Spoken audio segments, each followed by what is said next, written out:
জাতীয় নির্বাচনের দিন বা আগে গণভোট করা সুপরামর্শ ঐক্যমত্য কমিশনের। ঐক্যমত্য কমিশন অনৈক্য প্রতিষ্ঠার প্রচেষ্টা গ্রহণ করেছে বললেন সালাউদ্দিন। নভেম্বরেই গণভোট চায় জামায়াত, গণভোটের সিদ্ধান্ত জাতীয় ঐক্যমত্য কমিশনের। খতিব মহিবুল্লাহ শিকল লাগিয়ে নিজেই অপহরণের নাটক সাজান, প্রমাণ তুলে ধরল পুলিশ।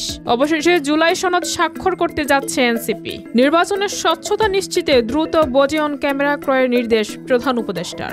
জাতীয় নির্বাচনের দিন বা আগে গণভোট করার সুপরামর্শ ঐক্যমত্য কমিশনের। জামায়াতে ইসলামী সহ কয়েকটি ধর্মভিত্তিক দল জাতীয় নির্বাচনের আগে গণভোট চেয়ে আসছিল।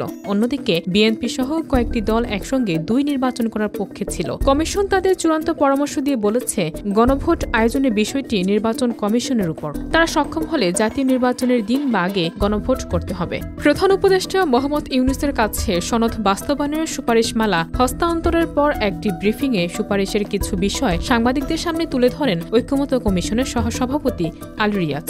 তিনি বলেন, সাংবিধানিক আদেশ দেওয়ার পর এবং জাতীয় সংসদের সাধারণ নির্বাচনের আগে সরকার যেন গণভোট অনুষ্ঠান করে। আমরা এটা লিখিতভাবে বলেছি। এর বাইরে আমরা সরকারকে আজ বলেছি, অবিলম্বে এই বিষয়ে নির্বাচন কমিশনের সাথে আলাপ আলোচনা করে একটি তফসিল গণভোট নির্বাচনের তফসিল তৈরি করে ফেলে। ঐক্যমত্য কমিশন জাতীয় ঐক্যমত্য প্রতিষ্ঠার বদলে জাতীয় অনৈক্য প্রতিষ্ঠার একটি প্রচেষ্টা গ্রহণ করেছে বলে মন্তব্য করেছেন বিএনপির স্থায়ী কমিটির সদস্য সালাউদ্দিন আহমেদ। কমিশন জুলাই জাতীয় সনদ বাস্তবায়নের উপায় সম্পর্কিত যেমন সুপারিশ প্রধান উপদেষ্টার কাছে জমা দিয়েছে, তার প্রতিক্রিয়ায় এই কথা বলেছেন তিনি।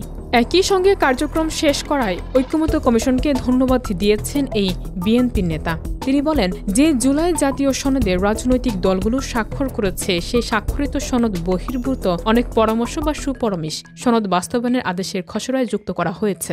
সংসদ নির্বাচনের আগে এবং নভেম্বরের মাসেই গণভোটের আয়োজন চায় জামায়াত ইসলামী। দলের সেক্রেটারি জেনারেল মিয়া গোলাম পরোয়ার বলেন, জাতীয় নির্বাচনের আগে করতে হবে এবং সেটা আগামী নভেম্বরেই। কারণ জুলাই জাতীয় যে সনদ তৈরি হয়েছে, যেখানে বিদ্যমান রাষ্ট্র কাঠামোর পরিবর্তন আনার বিষয়ে আমরা ঐক্যমত হয়েছি, জাতিকে তো সেটা জানতে হবে। জানার পরই না হ্যাঁ না ভোট হবে। সেটা যদি একই দিনে ভোট হয়, ভোটাররা তো জানতে পারল না। গোলাম পরোয়ার বলেন, জুলাই সনদের আদেশ জারি করে নির্বাচনের পূর্বে গণভোট দিতে হবে। যারা একই দিনে গণভোট চায়, তারা জুলাই সনদকে অকার্যকর করতে চায়।